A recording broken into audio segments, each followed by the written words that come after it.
They told me it would only take 3 minutes to drive through the tunnel, but when I came out the other side, it was 30 minutes later. My phone was dead. The map showed a single, short tunnel ahead. 3 minutes. Tops. I was already late, so I went for it. My watch was cracked, and I wasn't alone in the car anymore. Moss crept down its walls, and old yellow lights flickered like dying fireflies. But what unnerved me the most, there were no signs, no name, no slowdown, nothing. Just darkness swallowing the road ahead. It was a quiet Thursday evening when I decided to take the back road home. A narrow route cutting through the hills, barely used since the highway was built. The tunnel's entrance looked old, like it had been carved out of the mountain decades ago. As soon as my tires touched the tunnel floor, my radio died. Static, then silence. I turned the volume knob. Nothing. I reached for my phone to check the signal 0 bars. I laughed nervously. Just a tunnel, I muttered, eyes on the dim lights ahead. The road dipped slightly. I should have exited within minutes, but I kept driving. That's when I saw it. A person walking across the road ahead. 1 minute passed, then 2, then 3. Still inside, no sign of an exit. The lights above flickered again, this time longer, casting everything in pitch black for half a second. I slammed the brakes. My seatbelt dug into my chest. There was no impact, no sound, no person. I called out through the window, voice echoing off the walls. Just stillness. Hello! Nothing. I started driving again. Slower this time. I leaned forward, gripping the wheel tighter. My pulse thudded in my ears. And then, I passed the same graffiti for the second time. I remembered it clearly. A red X, painted above a crooked smile. I frowned. I've already passed this. Was I circling? That didn't make sense. It was a tunnel, not a loop. I kept going. I passed the same spot again. The X, the crooked smile. This time, it was fresh. The paint was dripping, and then my car clock jumped.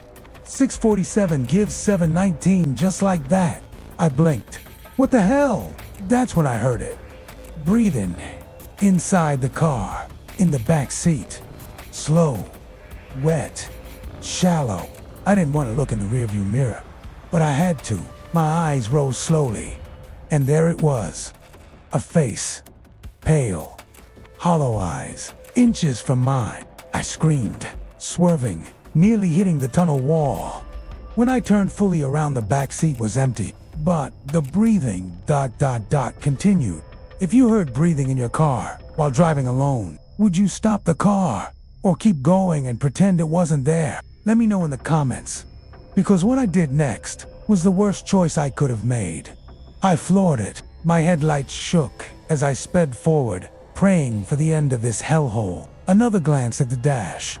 7:33 p.m. Another 14 minutes gone. My engine growled like it was struggling to move forward. Something was pulling me back, clawing at the tires, dragging me toward the dark.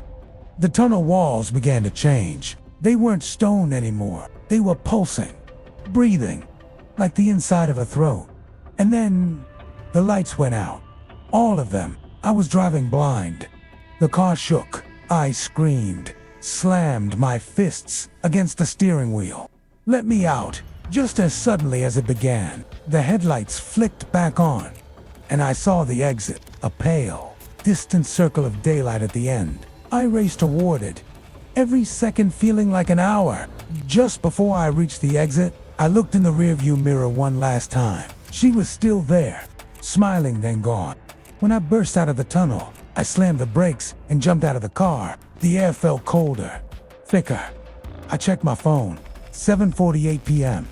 I had entered the tunnel at 6:45. It should have taken 3 minutes. I was in there for over 30. But here's the worst part. I wasn't the only one. When I opened my passenger door to breathe, there was something sitting in the seat. A journal. Its first page said, "If you're reading this, you escaped to..." But she's not done with you yet. That night, I burned my car. But some nights, when I'm alone, I still hear her breathing. Have you ever driven through a tunnel that felt wrong? Let me know in the comments. And whatever you do, don't look in your rearview mirror.